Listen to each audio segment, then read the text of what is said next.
masuk silakan Ibu. Terima kasih Ibu. Baik Ibu, perkenalkan nama saya Bidan Ina. Kebetulan pagi ini saya bertugas di ruangan ini. Jadi Ibu, hari ini saya akan memberikan konseling kepada Ibu terkait ASI eksklusif. Bagaimana Ibu? Apakah Ibu sudah mengetahui apa itu ASI eksklusif? Belum tahu Ibu. Baik Ibu, di sini saya akan menjelaskan apa itu ASI eksklusif. ASI eksklusif ini Ibu, bayi yang hanya diberi ASI saja tanpa ada campuran makanan maupun minuman, kecuali obat, vitamin dan mineral sampai bayi berumur 6 bulan. Dan manfaatnya ini Ibu, yang pertama itu sebagai nutrisi, yang kedua meningkatkan daya tahan tubuh bayi, yang ketiga meningkatkan kecerdasan, yang keempat meningkatkan jalinan kasih sayang antara ibu dan bayi. Baik Ibu, di dalam ASI ini juga terdapat zat kekebalan. Yang pertama itu faktor bifidus. Faktor bifidus ini adalah untuk membantu proses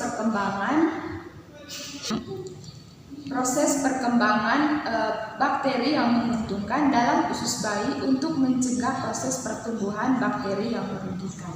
Yang kedua Ibu, laktoferin. Laktoferin ini untuk mengikat zat besi dalam ASI sehingga zat besi ini tidak digunakan oleh bakteri patogen untuk pertumbuhannya. Yang ketiga, anti alergi. Yang keempat, mengandung zat antivirus polio. Yang kelima itu membantu pertumbuhan zat. Yang kelima itu Ibu, membantu pertumbuhan selaput usus bayi sebagai perisai untuk menghindari zat-zat yang merugikan yang masuk ke dalam pembuluh darah, yang masuk ke dalam peredaran darah. Ibu, di sini juga saya akan menjelaskan jenis-jenis ASI. Yang pertama itu kolostrum. Kolostrum ini merupakan cairan yang pertama kali keluar. Cairannya itu kental, warnanya kekuning-kuningan. Sedangkan susu matur warnanya itu kekuning-kuningan dibandingkan susu matur. Hari pertama disekresinya itu dari hari pertama sampai hari ketiga. Bila dipanaskan akan menggumpal, sedangkan ASI matur tidak.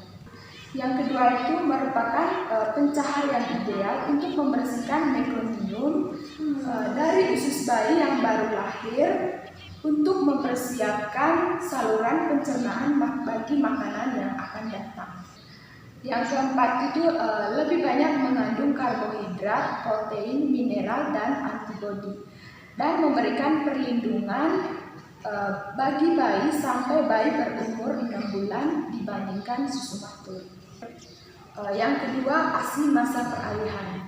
ASI masa peralihan ini merupakan ASI peralihan dari kolostrum sampai menjadi ASI matur.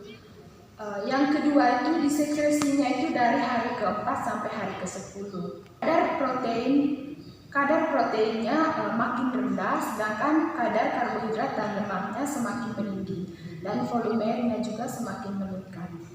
Yang ketiga itu ASI matur. ASI matur ini merupakan ASI yang disekresi dari hari ke-10 dan seterusnya.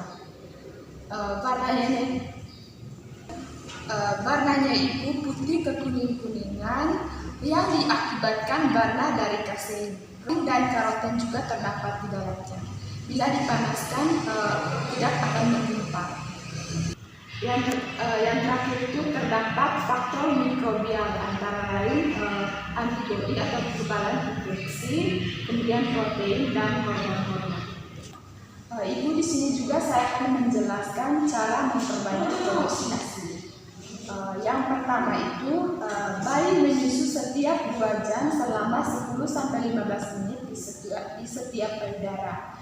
Yang kedua itu bangunkan bayi, buka baju atau bedong bayi yang membuat gerah dan duduklah selama menyusu.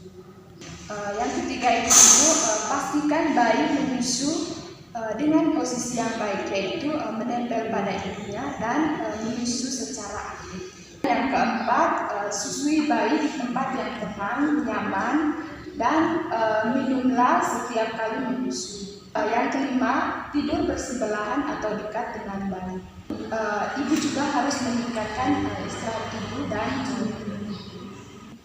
ibu di sini juga saya akan menjelaskan cara penyerapan ASI. Yang pertama itu pengeluaran ASI dengan tangan. Yang kedua pengeluaran ASI dengan pompa. Ibu di sini juga saya akan menjelaskan cara penyimpanan ASI.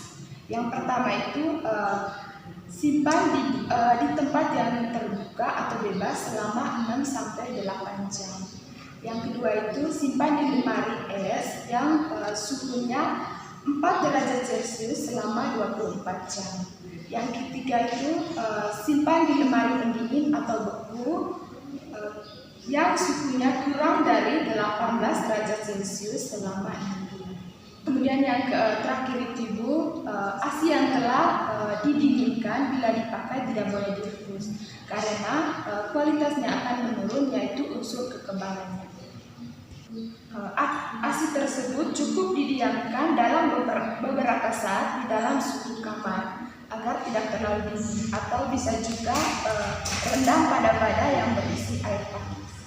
Ibu di sini juga saya akan menjelaskan cara penerapan ASI eksklusif pada ibu bekerja bila ibu itu mempunyai pekerjaan tetap.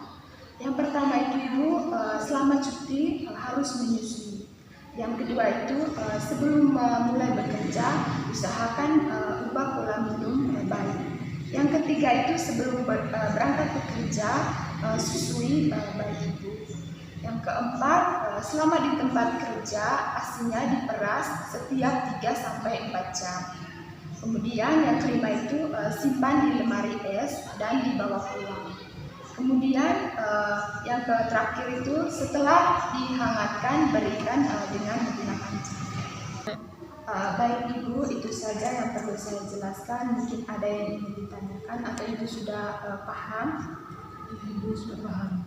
Baik ibu, terima kasih. Kalau ibu sudah paham, bisa ibu jelaskan kembali apa yang saya jelaskan tadi? Baik ibu, ASI eksklusif adalah bayi yang hanya diberikan ASI saja tanpa tambahan cairan atau makanan kecuali obat, vitamin dan mineral sampai bayinya berusia 6 bulan. Terima kasih, sampai ketemu di lain waktu. Baik ibu.